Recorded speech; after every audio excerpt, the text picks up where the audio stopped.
This is Sirach chapter 2, verse 14. Woe unto you that have lost patience, and what will you do when the Lord shall visit you? Right. That doesn't always mean that, oh, you just stopped doing the work. It could mean that you lost patience because you started going off, abusing your authority, abusing the word of the Lord, using it towards your own advantage, trying to make a profit off the Lord's word. You know, that can be part of that patience. You weren't satisfied with where you were at. You felt the need that you needed to exceed or to profit off this thing. You know, there's various ways on how to lose patience. It's not always just not doing the work or falling out. You could still be in and you lost patience because you're going about it a different way. You're not going about it according to the ways that the Most High set it up. You know, being humble, being patient, being meek. You know, casting proper judgment. You know. But yeah. It says, and what will you do when the Lord visits you? What are you going to say about those things? When Yahweh says, yeah, I see how you've been handling my servants. Why are you doing them that way? What are you going to say? You know? Why were you handling my word the way you were doing? I didn't tell you to do that. That wasn't your lot. That you weren't authorized to do it that way. They that fear the Lord will not disobey his word, and they that love him will keep his ways. Keep his ways, man. You know? They that love him will keep his ways.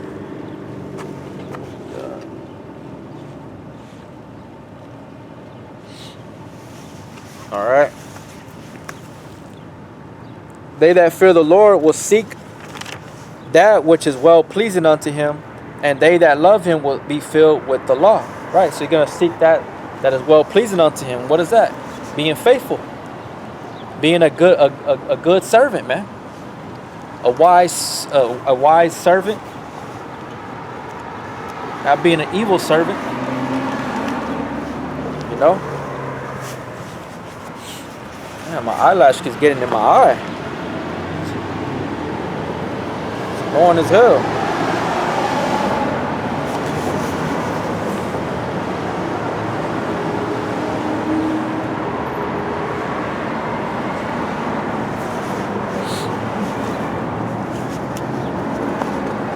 This is Matthew chapter 25, verse 34.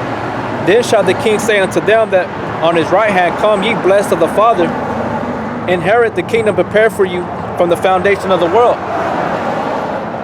For I was hungered and you gave me drink, or you gave me meat. I was thirsty and you gave me drink. I was a stranger and you took me in, naked and you clothed me. I was sick and you visited me. I was in prison and you came unto me. Then shall the righteous answer him, saying, Lord, when saw we thee a hungered and fed thee, or thirsty and gave thee drink? When saw we thee a stranger and took thee in, or naked and clothed thee? Or when saw we thee sick or in prison and came unto thee?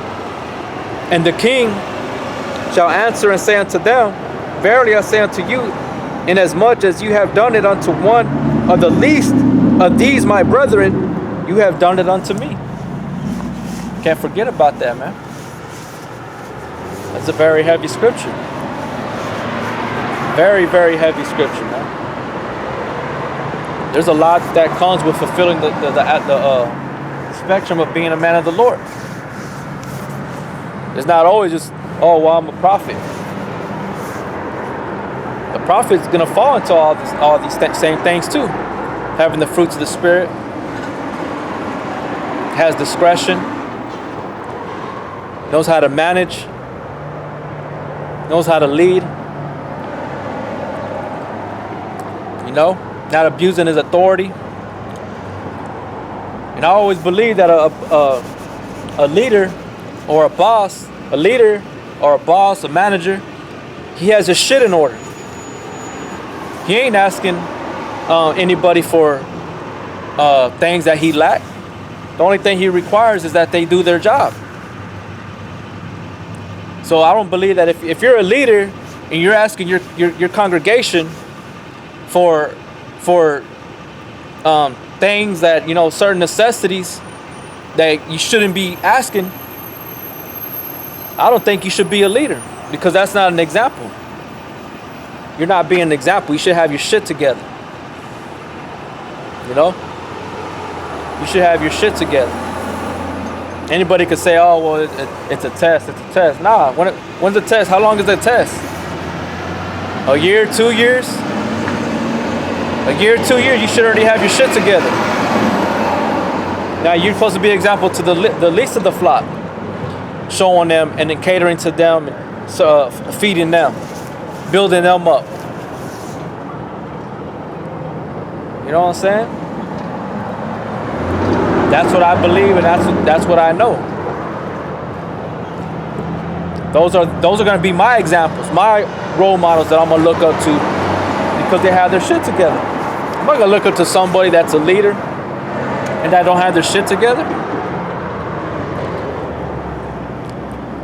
You know?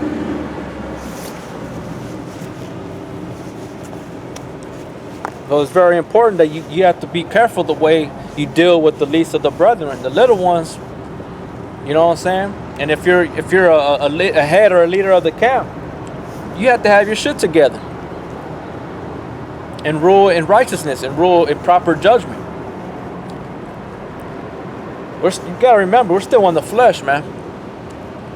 We're still in the flesh, and anybody can go off and anybody can abuse their authority and abuse what they've learned to their advantage. You know, still trying to pimp. You know, not saying that anyone was a real pimp, but that's what it goes into, trying to pimp you out, trying to take from you. Like if you're some type of female, like if you're some nigga out in the jail, you know. It says, then shall he say unto them on the left hand, depart from me, ye cursed, into everlasting fire, prepared for the devil and his angels. For I was hungered, and you gave me no meat. I was thirsty, and you gave me no drink. I was a stranger, and you took me not in. Naked, and you clothed me not. Sick, and in prison, and you visited me not. Then shall they also answer, saying him, Lord, when saw we thee? A hungry, thirst, stranger, naked, sick, prison, did not minister unto thee. Then shall he answer them, saying, verily I say unto you, insomuch as you did it not to one of the least of these, you did it not to me. And these shall go away into everlasting punishment, but the righteous into life eternal.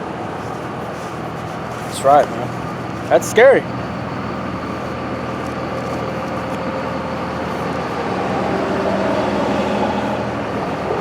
This is Matthew chapter 5,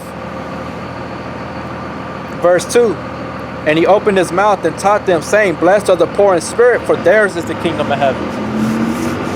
Those that are poor in spirit, but they have a form of godliness, and they do have the fear of the Lord, and they're moving. You know, the Lord's looking at those, because the Lord's looking at those that are faithful, man.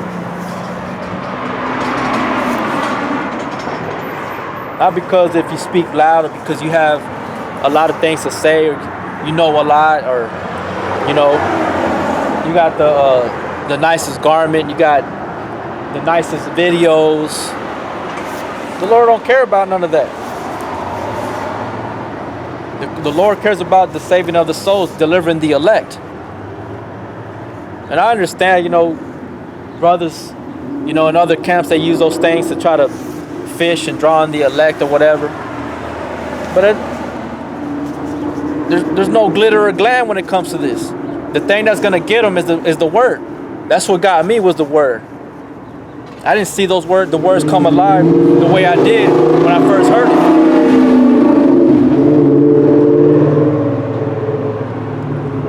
Yeah, I saw the brothers in Dallas when I first ran across some brothers over there in Dallas on the internet. They were on the highways and the byway. I think they used to be in front of a mall. Yeah, they were in front of a mall. And I ain't never seen it like that, man. But it was the words that were coming out. And I remember the words coming from the screen into my head. It was spiritual. That's what's gonna get you. Not no gimmicks, not no glitter and glam and music and having the parties and all that shit.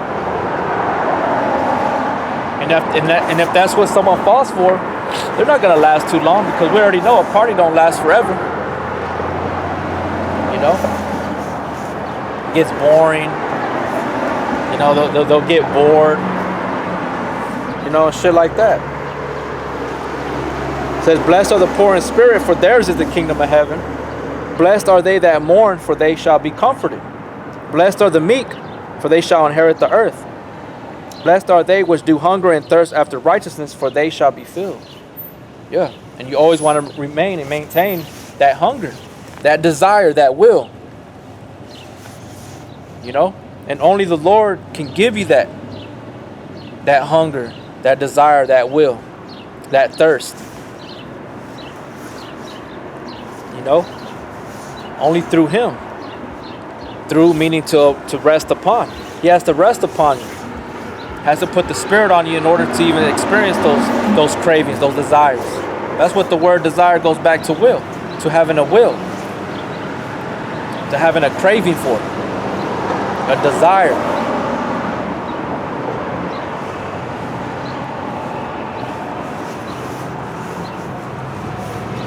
Right.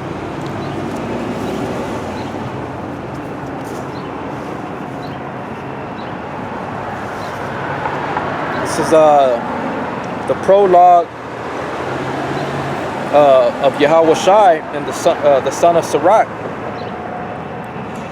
It says, to the intent that those, well, I'll start right here. My grandfather Yahweh Shai, when he had much given himself to the reading of the law and the prophets and other books of our fathers, and had gotten them therefore good judgment, was drawn on also himself to write something pertaining to learning and wisdom, to the intent that those which are desirous to learn and are addicted to these things might profit much more in living according to the law. See? So you have to be addicted, desirous of this word. Okay? Not trying to maintain your own agenda. You know what I'm saying? Your own, what you have established. This is the establishment of Yahweh B'Shem Yahweh Shai, man. It says, what did Yahweh Shai say when he came into the truth? He says, repent, for the kingdom of heaven is at hand. That's what this is about. It's about letting these people know that the destruction is coming, man. You know?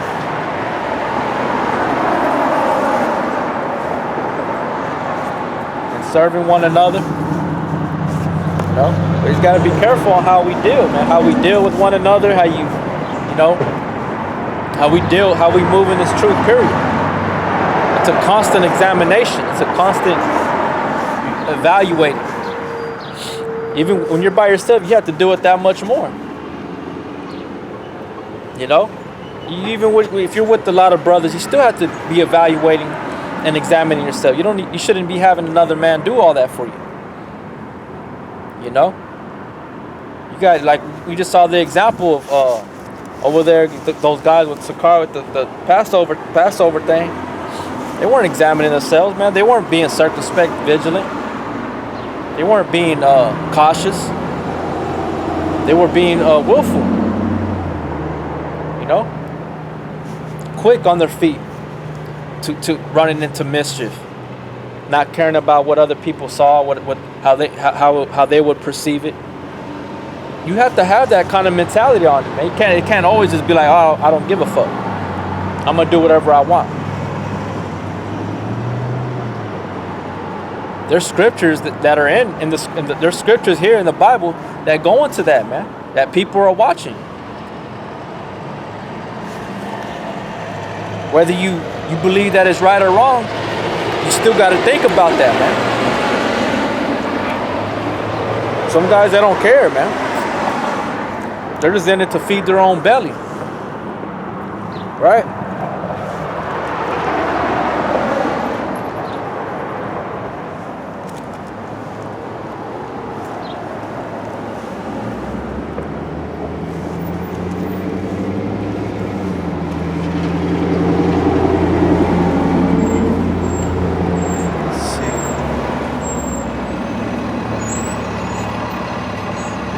Another one.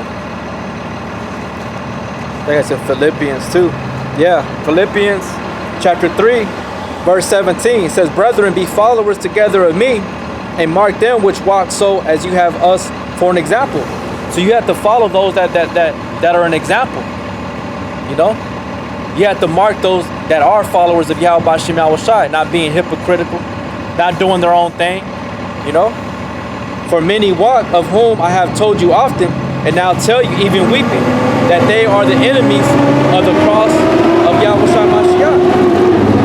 See, so there's many that walk, but they're concerned about feeding their own belly.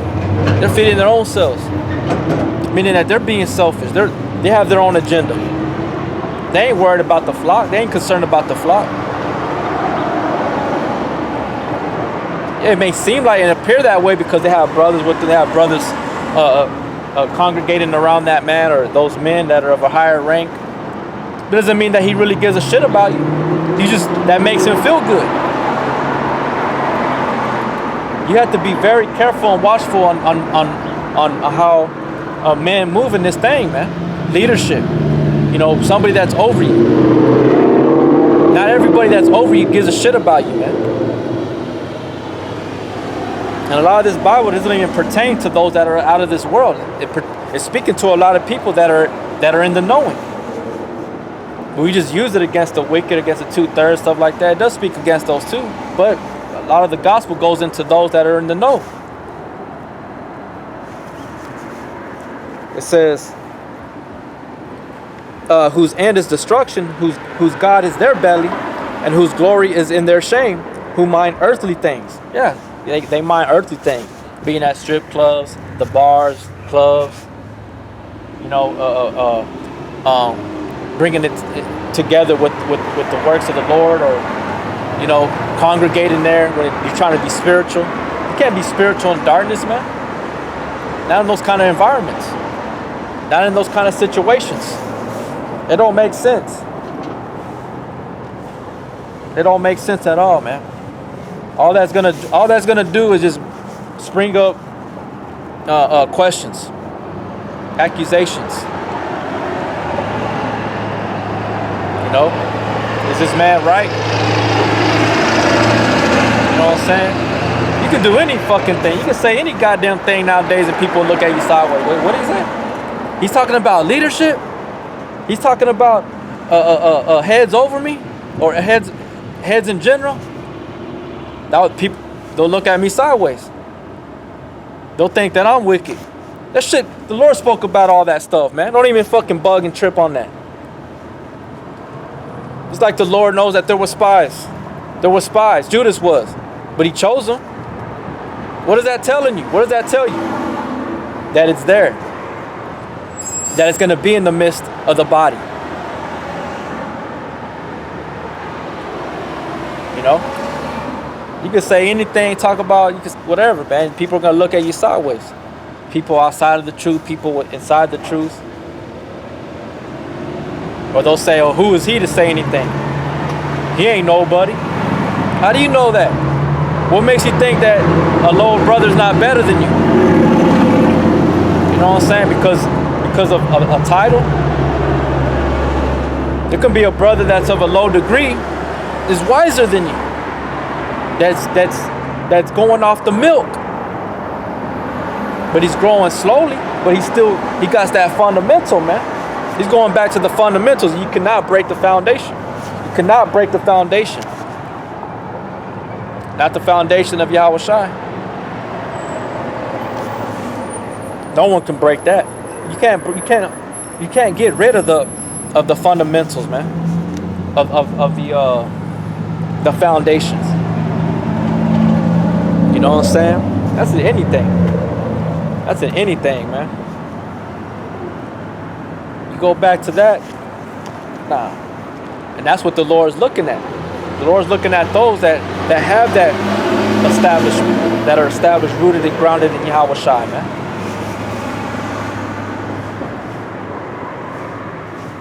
I mean, because there's been many examples of guys that were of a high stature, praised and honored and looked at as all like, look at it, damn, that's a good brother, man. That brother, damn, man, he pulls out scriptures. He's on fire. He knows a lot. You know, everybody's just watching the brother. Everybody's talking about the brother. He's getting all the praise from men, right? Nah, man, what happens? Oh, man, did you hear about so-and-so? Oh, he's out, man. He started bugging. He started tripping. He started doing this. He started doing that. All this stuff started coming out on, oh, man. And then look at you.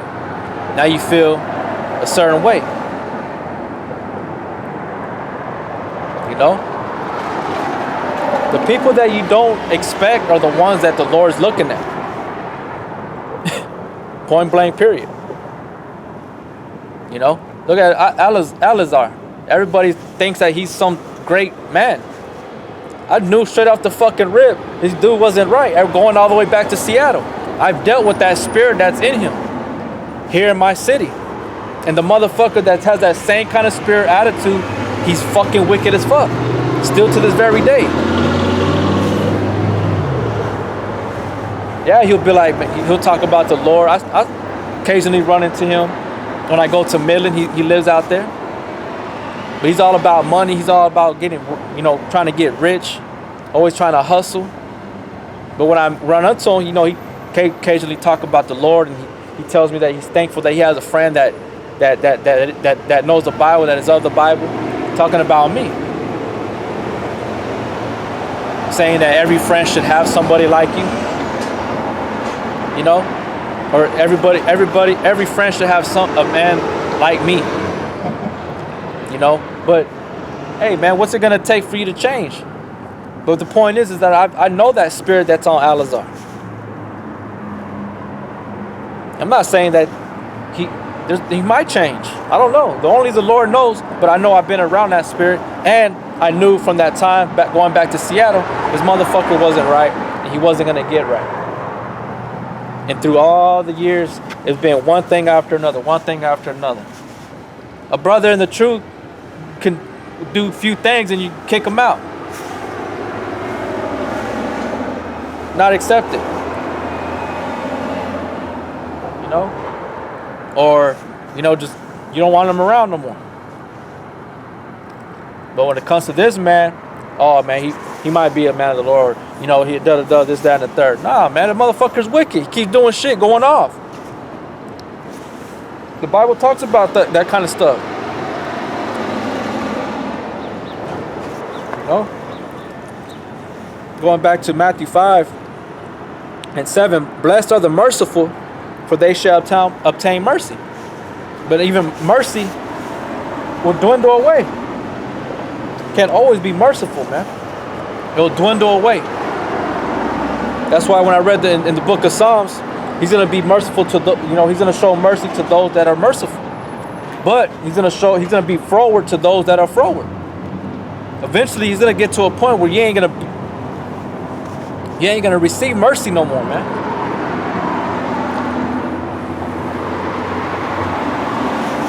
No?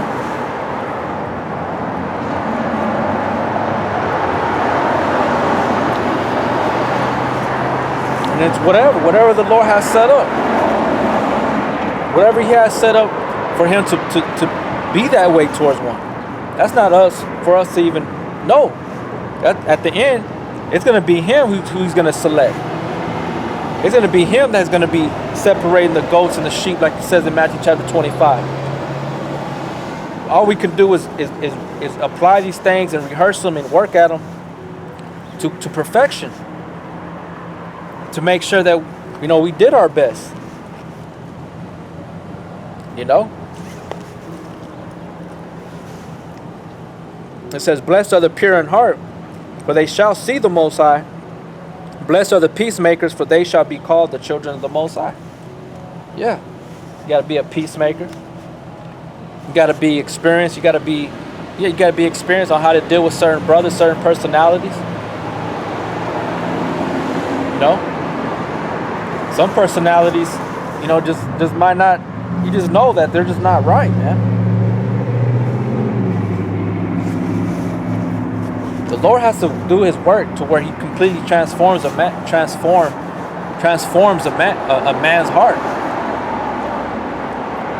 and it's gonna be where it's like it's gonna be to the point where you can't fight against the change. You can't fight against the things that the Lord's gonna put you through to get rid of those things. Okay? It says, blessed are they which are persecuted for righteousness' sake, for theirs is the kingdom of heaven. Blessed are ye when men shall revile you and persecute you, and shall say all manner of evil against you falsely for my sake. Rejoice and be exceedingly glad, for great is your reward in heaven, for so persecuted they the prophets which were before you. Yeah. And we know that, you know, participating in worldly activities and things like that, especially when it's you're trying to equate it with the scriptures, you know, related with the Lord's high holy days and stuff like that, you're off, man. You know, what's going on? Not being serious. Not doing what it takes for you to get things right, man. You'll make sure that you have everything that the world tells you, says you can have. Bills paid, your favorite apps paid, so you can watch movies. You know,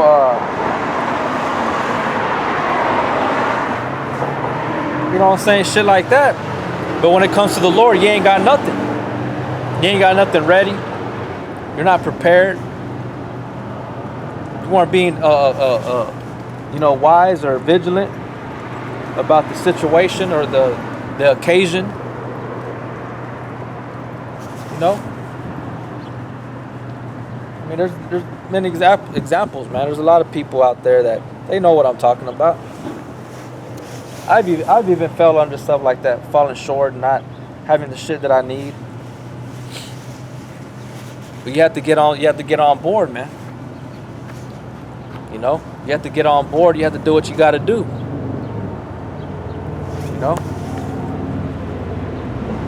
It says, "You are the salt of the earth, but if the salt have lost its savor, wherewith shall it be salted? It is thenceforth good for nothing, but to be cast out and be trodden under foot of men." You know, because the world is going to be the world. The world offers nothing but false sense of security. Offers fake ass smiles, hugs, and handshaking.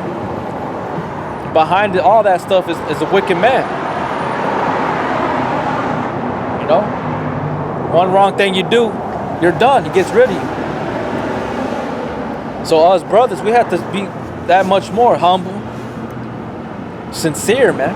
The Lord requires that we be sincere towards one another. I think that's in Galatians. Let me see.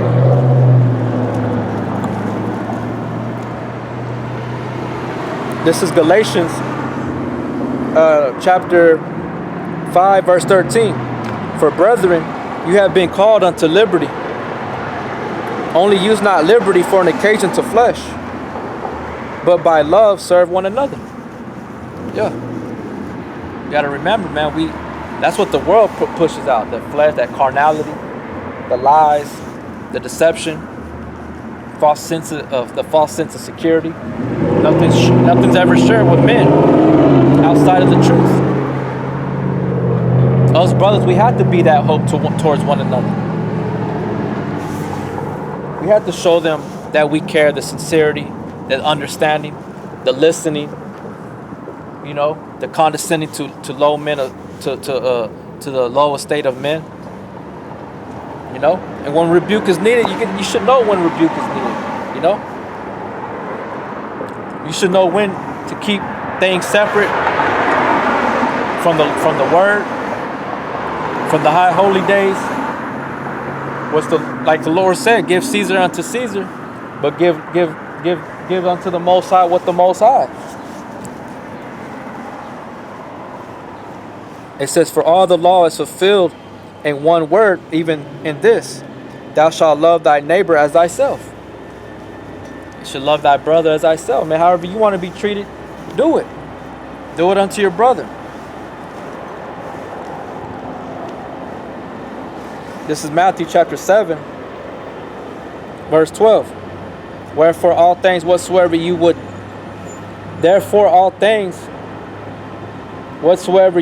that men should do to you, do you even so to them, for this is the law and the prophets. See? Going back to Galatians chapter 5, verse 15. But if you bite and devour one another, take heed that you be not consumed one of another. Yeah, say that's how Satan operates, man. Satan will get in. You're always fighting amongst yourselves. There's never true unity. It's never just coming together and understanding and putting aside all the bullshit, putting aside your own ways and things of that nature, and know that when it comes to the work, when it comes to the congregation, it comes to that when you're involved with the body, all that goes out. All that self goes out.